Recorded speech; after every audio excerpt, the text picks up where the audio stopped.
छात्रों के प्रदर्शन पर बोले मुख्यमंत्री हेमंत सोरेन, अभ्यर्थियों के दर्द को हम अच्छी तरह समझते हैं, हमने गड़बड़ी को पकड़ लिया है, युवाओं को न्याय जरूर मिलेगा। क्या भरोसा दिला रहे हैं हेमंत सोरेन, सुनते हैं। जिस विषय को लेकर के हमारे नौजवान अपने अधिकार के लिए आंदोलन में बैठे, प्रदर्शन में बैठे, वो नौजवान हमारे सरकार के गतिविधियों से के वजह से ही वो आगे हिम्मत जुटा पाई है कि आंदोलन करें और हक अधिकार मांगे, क्योंकि हमने चोरी पकड़ ली है।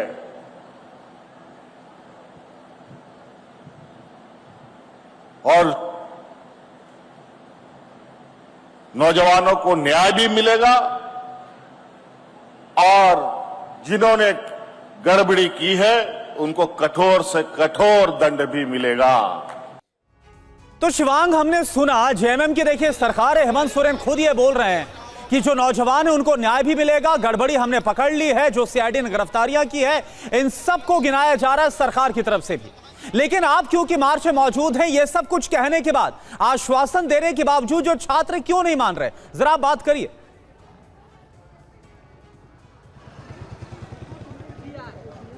देखिए, छात्र जो है वो इस वजह से भी नहीं मान रहे हैं क्योंकि यहाँ झारखंड के अंदर पिछले जब से झारखंड अलग हुआ बिहार से, मैं आपको बता दूं कि छात्रों का ये आरोप है कि छात्र कह रहे हैं ये पहली बार नहीं है, झारखंड की प्रैक्टिस बन चुकी है यहाँ पे पेपर लीक होना, सीटें बेचना। ये बताइए कि सवाल ये उठ रहा है कि जब मुख्यमंत्री कह रहे हैं मान जाइए, हमने 19 लोगों को गिरफ्तार कर लिया, हम ईडी को जाँच दे रहे हैं, तो फिर क्यों नहीं मान रहे हैं आप लोग? सीआईडी पर कोई भरोसा ना रही, ईडी सर नहीं दे रहे हैं, उनको इनपुट मिला, ईडी इंटर कर चुकी है तो अपना दिखावत बता रहे हैं, हम ईडी को के लिए मंजूर कर रहे हैं। अभी भी आज पेपर में दिया हुआ है कि ईडी का इंट्री इसमें हो चुका है, जो एक एफआईआर हुआ था उसके अंतर्गत। और अब वही चीज़ उनको सरकार है तो उनको पहले पता चल जाती, वो बोल रहे हैं हम ईडी जाँच के लिए तैयार है। ईडी जाँच के लिए भी नहीं तैयार थी, हम लोग का मांग सिर्फ सीबीआई है, झारखंड की एजेंसी सी। सरकार कह रही है ना तो सीबीआई ने जेपीएससी पहले को सॉल्व किया ना दूसरे को सॉल्व किया, अब तक 20 साल हो गए और कोई मतलब नहीं निकला सीबीआई को जांच सौंपने का। सर जैसे सीबीआई जांच नहीं करती, हम लोग का मांग सीबीआई है, अगर ना करती है तो सरकार खुश, दे तो हम लोग खुश। अगर वो ऑर्डर कर दे सीबीआई जांच तो हम लोग खुश, स्टूडेंट प्रोटेस्ट छोड़ देंगे, और ना दे तो सरकार खुश हो जाना चाहिए। आपको सीआईडी पे बिल्कुल भरोसा नहीं? सर बिल्कुल नहीं, पैसा रत्ती भर नहीं भरोसा। चलते रहिए मेरे साथ। मुझे ये बताइए कि जो ये आंदोलन हुआ, जैसे जंतर मंतर पे हम लोगों ने देखा कि वहाँ तो सीधे धर्मेंद्र प्रधान का इस्तीफा मांगा गया, एक बार कई लोग सवाल ये भी खड़े कर रहे हैं कि यहाँ किसी का इस्तीफा नहीं मांगा गया, आप लोगों ने हेमंत सोरेन के खिलाफ कोई ऐसी बात नहीं बोली, केवल अपने मुद्दों पर अड़े रहे। जी सर, इस्तीफा सर कोई हल नहीं होता है, इस्तीफा अकाउंटेबिलिटी बात है, सही है, लेकिन इस्तीफा के जगह में अगर सही रिफॉर्म किया जाए, और सर मेरे हिसाब से रिफॉर्म क्या पता सर, जो मैं चाहता हूँ अगर रद्द किया जाए ना तो जो पैसे दिए हैं फिर कभी नहीं देंगे, उससे एक रिफॉर्म आ सकता है। लेकिन ये मानते हैं ना राज्य में कहीं ना कहीं सीटें बेची जा रही हैं। बिल्कुल 100% बेची जा रही है, जैसे 90% सीट बेच दी जा रही है, 10% जेन्युइन लड़का को आगे रखकर 90% का खेला कर रहे हैं। और ये जो जेपीएससी के 3 लोगों ने इस्तीफा दे दिया, सीआईडी की जांच से पहले जेपीएससी के अध्यक्ष को पद से उतरना पड़ा भटकाने के लिए।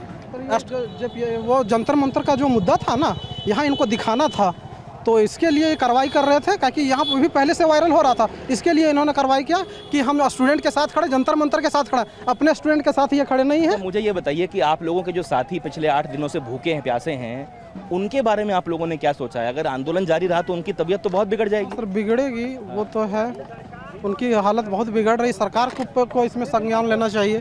ठीक है, तो सरकार को संज्ञान लेना चाहिए। विधानसभा का सत्र चल रहा है, मुख्यमंत्री ने कल आदिवासी दिवस था तो लोगों को संबोधित भी किया, उन्होंने कहा कि बहुत लोग छात्रों को भटकाने का काम कर रहे हैं।